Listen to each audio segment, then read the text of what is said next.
Progresser dans la création de vos logotypes, ça demande de la rigueur, mais ça se traduit aussi par la mise en place d'un processus stable et répétable. Alors ce processus créatif, on pourrait le synthétiser en 6 étapes différentes et chronologiques, de la définition du besoin jusqu'à la présentation finale de vos propositions à votre client. Dans cette vidéo, je vous propose qu'on se concentre sur les étapes 4 et 5 de ce processus, avec un objectif simple, générer un maximum d'idées autour d'un concept unique. Alors pour rendre tout ça un peu plus concret, voilà ce que je vous propose.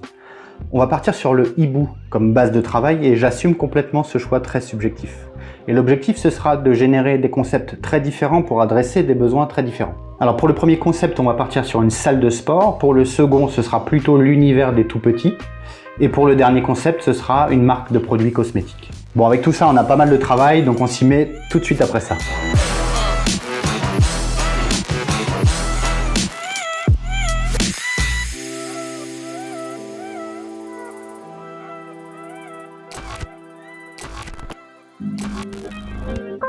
Cette étape de croquis, elle doit vous permettre d'explorer un maximum de pistes. Et c'est la raison pour laquelle je vous recommande de réaliser très rapidement autant de croquis que possible en dessinant littéralement tout ce qui vous passe par la tête. On s'intéresse avant tout à la multiplicité des concepts, des plus raisonnables aux plus farfelus parce que c'est dans la masse qu'émergent les meilleures idées. Et c'est uniquement dans un second temps que vous pouvez raffiner vos idées et passer un peu plus de temps sur une ou plusieurs solutions particulières. Une fois votre sélection finale faite, il s'agit ensuite de passer à la phase de vectorisation et ça vous le savez, c'est dans Illustrator que ça se passe.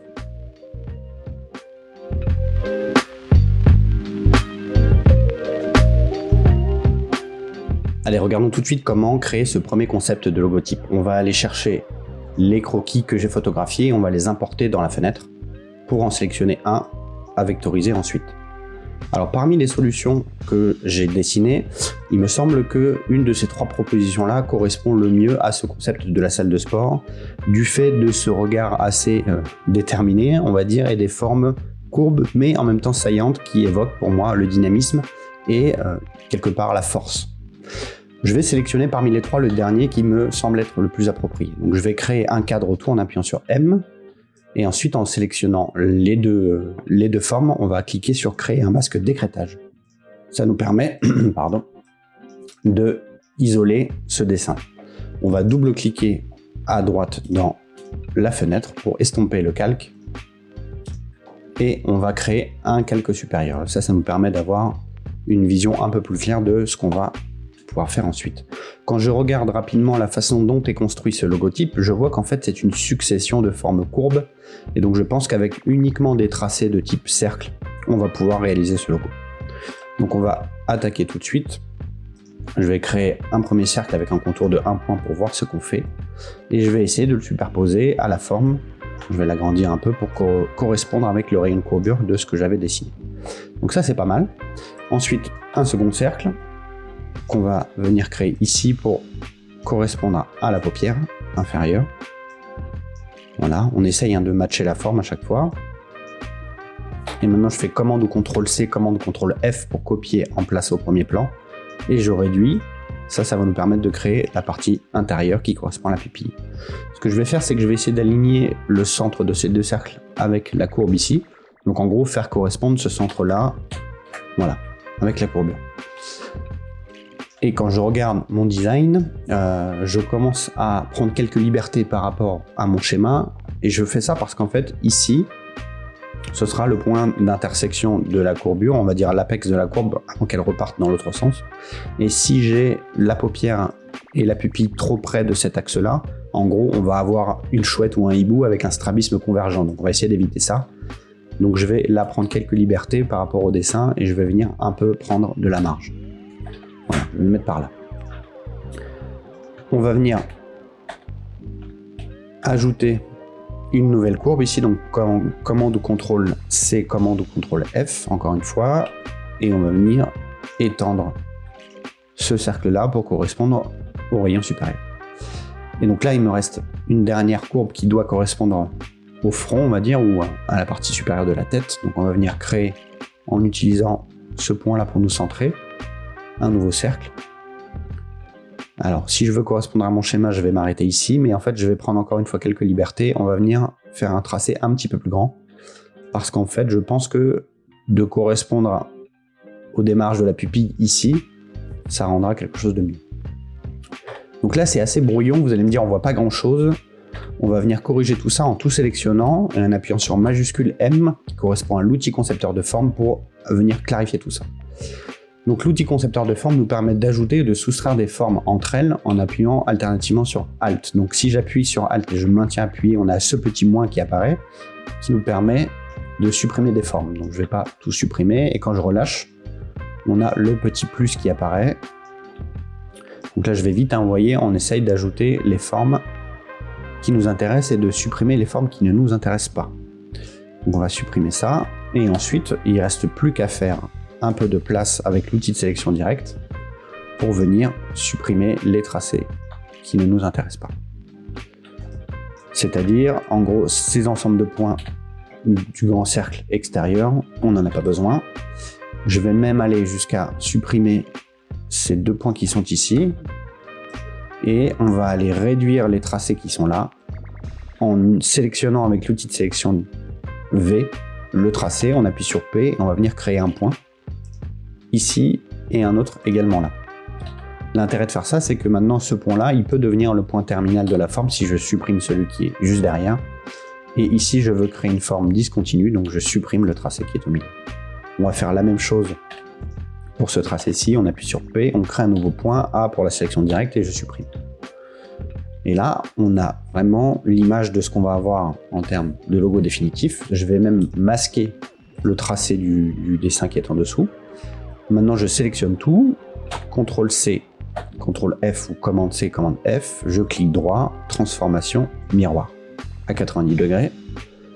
Je maintiens le clic gauche appuyé sur ma forme. Avec l'outil Mage, on va pouvoir venir décaler et conclure notre forme comme ça. Une dernière chose à faire, je vais venir utiliser l'outil de sélection directe A, je sélectionne les points finaux et j'appuie sur joindre. Et là, j'ai bien, vous voyez, si je reviens en arrière, là j'ai un trait discontinu en les sélectionnant et en les joignant, j'ai un trait continu. On va faire la même chose ici, mais il se peut que ça ne marche pas. Vous voyez, ça ne marche pas. La raison pour laquelle, c'est que parfois, en utilisant l'outil de sélection directe, on crée des doublons. Et là, vous voyez, si je sélectionne uniquement la partie supérieure de mon calque, je vois qu'en fait, en dessous, j'ai d'autres tracés qui viennent s'ajouter à ma forme et donc qui empêchent l'usage de cet outil pour joindre les tracés. Et vous voyez que maintenant, ça fonctionne. Il faut évidemment que je le fasse en haut et en bas. Voilà. Donc maintenant, on a bien un tracé unique ici. Je vais tout sélectionner, je vais grossir le tracé à, mettons, 26 points. Peut-être que 26, c'est un peu large, 24. Et là, on commence à vraiment avoir ce logotype qui nous intéressait. Il faut savoir que si on s'arrête à cette étape-là, vous allez avoir quelques problèmes dans le redimensionnement de votre forme. Je m'explique, je vais faire une copie. Alors, je vais bouger ça sur le côté. Je vais faire une copie ici. Et si je redimensionne ce logotype-là, mais en fait, on va redimensionner juste les tracés extérieurs, mais on va garder l'épaisseur du trait. Donc en gros, on perd complètement l'intérêt de ce logotype. En tout cas, il n'est plus du tout lisible tel que nous, on l'avait dessiné. Donc pour éviter ça, il faut aller dans Objet, décomposer la forme et le contour. Et maintenant, on obtient des formes qui ne sont plus paramétrées par des tailles de points, mais qui sont bien des formes géométriques pleines, et du coup à ce titre-là, en les redimensionnant, on n'a pas de souci, on garde bien ce concept-là d'épaisseur de trait. Donc c'est bien ce qu'on voulait, et on pourra même aller jusqu'à simplifier le tout en cliquant sur l'outil Réunion du Pathfinder, ce qui nous permet d'avoir un logotype finalisé en un seul, on va dire en un seul tracé. Donc voilà qui correspond à la réalisation de ce premier logotype en utilisant une succession de formes courbes assez simples et l'outil, majoritairement l'outil concepteur de forme, pour créer ce premier logotype.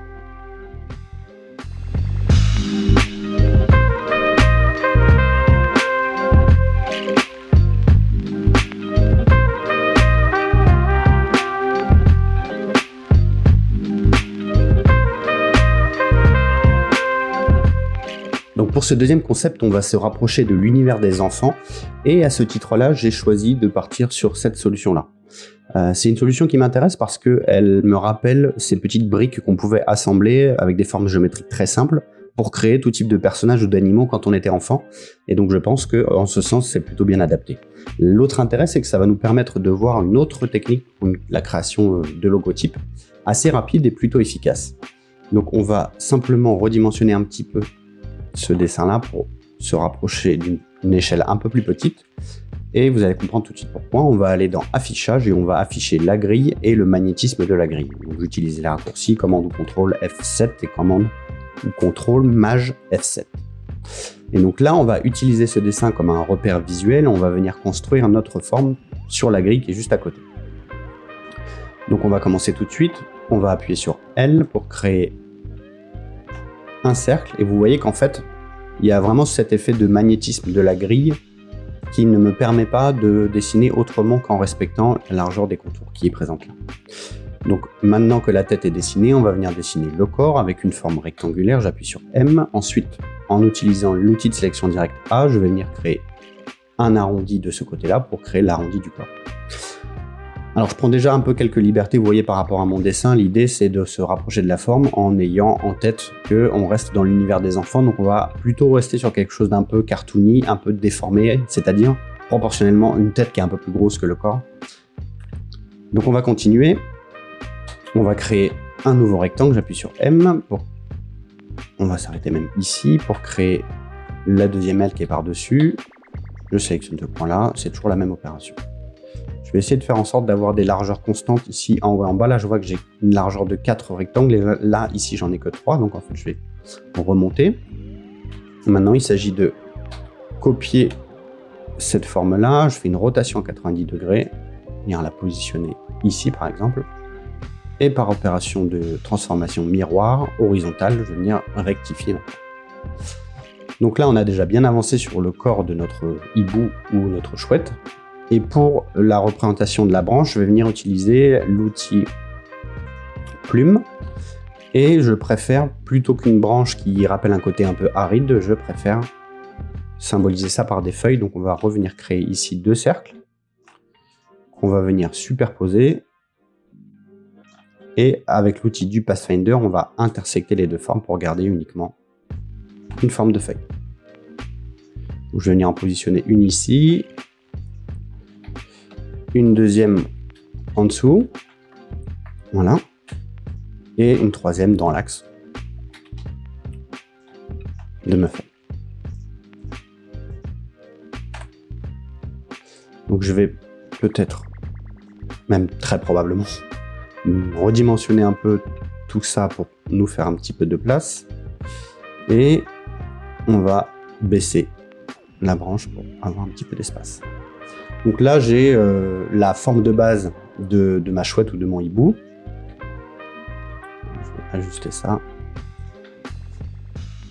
Ce que je veux faire maintenant, c'est un petit peu ajuster tout ça. Donc là, je vois que j'ai très peu d'espace entre la feuille et l'aile. Globalement, l'aile me paraît un petit peu grosse. Donc là, vraiment, je prends quelques distances par rapport à mon dessin qui me servait de repère visuel pour la mise en place de ce logotype. Et maintenant, je vais venir faire les ajustements visuels qui me paraissent nécessaires. Donc, ajuster ici l'épaisseur.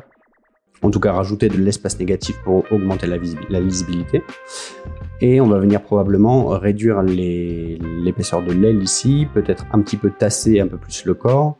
Et je me demandais si le fait de faire dépasser l'aile sous le corps ne serait pas une piste visuelle intéressante à explorer. Et je pense que si. Alors, j'ai triché un peu évidemment, j'ai déjà préparé tout ça en avance. Ce serait un peu fastidieux de procéder à ces petites itérations visuellement avec vous là. L'idée, c'est juste de vous montrer ce vers quoi je voulais tendre. Donc on arrive à ça. Globalement, on retrouve exactement le même format qu'on a utilisé, des bases rectangulaires qui sont ensuite courbées sur un des angles, un des coins. Et globalement, une tête qui est assez grosse par rapport au reste du corps. Vous voyez qu'elle prend presque la moitié de la hauteur, voire peut-être même un peu plus. J'ai réduit la hauteur des ailes et j'ai fait dépasser cette aile-là ci-dessous. J'ai cassé un petit peu le côté rigide aussi au niveau des feuilles. J'aimais bien le fait que ce soit pas trop formel.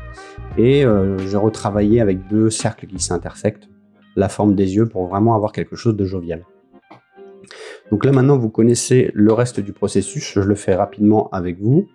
On va venir dupliquer ça ici. On va aller dans Objet, décomposer le fond et le contour, et avec l'outil du Pathfinder, on va venir tout sommer. Donc là, on n'a vraiment plus qu'une seule forme unique qu'on peut maintenant redimensionner en gardant la proportion de notre logotype, donc les épaisseurs de traits notamment. Je vais venir masquer tout ça, je vais masquer ma grille et je vais enlever le magnétisme de la grille, je vais venir centrer ça sur mon plan de travail. Et voilà, qui nous permet de conclure ce deuxième concept sur l'univers des enfants.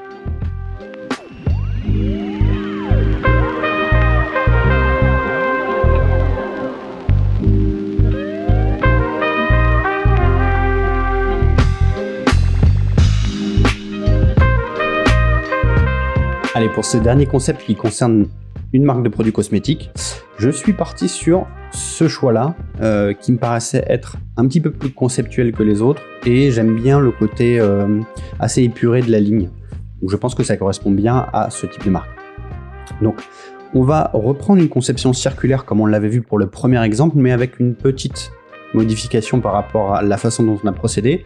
On va utiliser des cercles dimensionnés par rapport au nombre d'or pour réaliser ce logotype, juste pour vous montrer une dernière technique un petit peu différente. Pour ceux qui ne savent pas comment dimensionner ces cercles-là, je vous renvoie via la fiche là vers une autre vidéo qui traite de ça. La seule chose à savoir, c'est que ce sont des cercles qui sont proportionnés par rapport au ratio de 1,618. Voilà, je ne détaille pas plus, allez voir cette vidéo si vous voulez en savoir plus. Donc là, l'idée, c'est de ne pas modifier le ratio de chacun de ces cercles-là. Après, on peut tout redimensionner, mais l'idée, c'est de ne pas modifier le ratio de chacun des cercles. Et là, on va essayer d'utiliser, alors je vais faire une copie, on va essayer d'utiliser les cercles qui se rapprochent le plus du rayon de courbure qu'on a sur notre schéma pour tracer notre dessin. Donc, en exemple, je prends ce cercle-là, je vais le copier, et je vais essayer de correspondre à cette courbure qui est ici. Et je trouve que ça marche pas trop mal. On va se faire un peu de place. Pousser ça sur le côté. On va faire une deuxième copie de ce cercle-là en symétrique. Et ensuite, on va chercher le cercle qui se rapproche le plus du diamètre qui correspond à la tête. Alors, ce serait soit celui-là, soit celui-là, peut-être plus celui-là. Ouais, il faut faire un choix. Donc, je vais partir sur celui-là. Alors, je vais essayer de le centrer par rapport à mes deux cercles là, et donc là vous allez voir que petit à petit on va prendre de plus en plus de liberté par rapport au dessin, sachant que j'ai vraiment pas passé de temps à le réaliser proprement, mais vous comprenez le principe. L'idée c'est de reprendre les lignes de force du dessin pour se rapprocher au plus avec ces différents cercles. Donc je vais continuer mon travail comme ça. L'idée c'est toujours de garder au mieux une conception centrée, et on essaye petit à petit de juxtaposer les cercles comme ceci. Alors là je fais face probablement à une première difficulté, c'est que je voudrais être tangent à ce cercle-là et intersecter ce cercle-ci en bas. Donc je vais faire une première copie ici, je vais me mettre comme ça. Donc je suis à peu près la ligne, hein, c'est pas mal. Et parfois c'est pas parfaitement tangent. Vous voyez là, en fait, j'ai une petite superposition. Alors il y a un mode d'affichage dans Illustrator qui est intéressant. En appuyant sur commande ou CTRL Y, on passe en mode d'affichage fil de fer. Et ça nous permet de régler au plus juste, vous voyez les intersections. Là, ça me paraît pas mal. Et donc, en prenant un peu de recul, je rappuie à nouveau sur CTRL ou commande Y, et je peux faire une copie, revenir dans mon mode d'affichage fil de fer et venir précisément ajuster, voilà, l'intersection. Ici, c'est pas mal.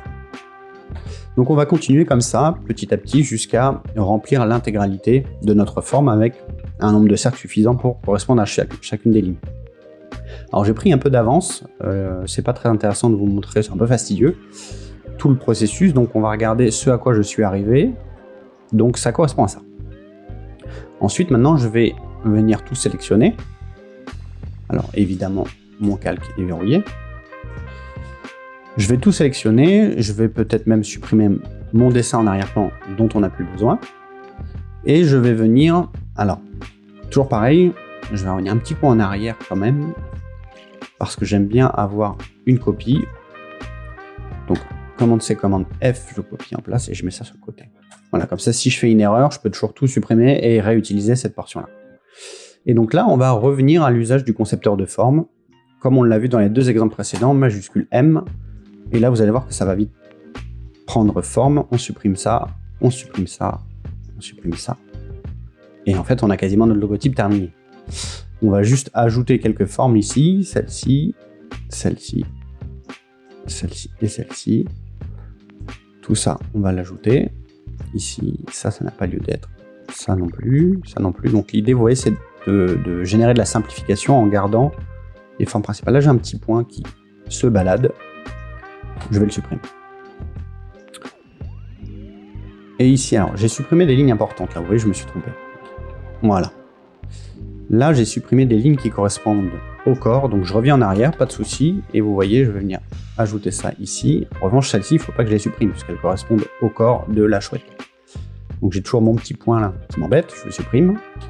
Je resélectionne l'intégralité de ma forme, majuscule M, et on continue notre processus de simplification.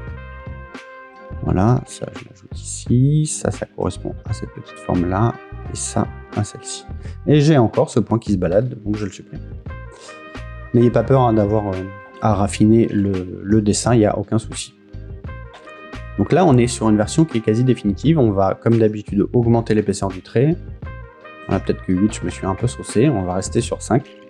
Et une dernière chose qui je pense peut rajouter un impact assez notable, c'est de créer les deux yeux. Donc en fait c'est le même concept que pour la réalisation de la feuille. Là pour le coup je vais essayer de reprendre un des cercles de mon ombre d'or et venir créer une intersection comme ça. Hop, donc avec le Pathfinder, intersection, majuscule X pour intervertir la couleur de premier plan et de deuxième plan. Et là malheureusement il faut que je redimensionne, donc on perd un peu l'aspect nombre d'or, mais si j'avais voulu le faire correctement, il aurait fallu que je reprenne des cercles dimensionnés selon le nombre d'or pour parfaitement correspondre à ça. Donc là on va aller aligner ces deux formes ici, voilà. Et là il s'agit de trouver la position la plus juste pour les yeux. On va se dire que ici c'est pas mal. On va se mettre sur un nouveau calque pour y voir plus clair. On verrouille tout. On va centrer ça, alors on va le grouper d'abord, et on va centrer ça sur le plan de travail. Et maintenant, comme à chaque fois, l'idée c'est de décomposer les formes. Objet décomposé, fond contour, et de tout réunir via l'outil du Pathfinder.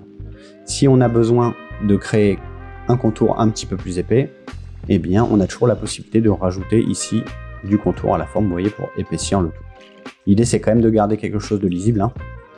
Donc je pense que je vais mettre aucun contour et on va conserver ça comme ça. Allez, pour la forme, on va mettre un petit contour de 0,5. Ok, donc voilà qui conclut ce troisième concept pour la réalisation d'un logotype d'une marque de cosmétiques.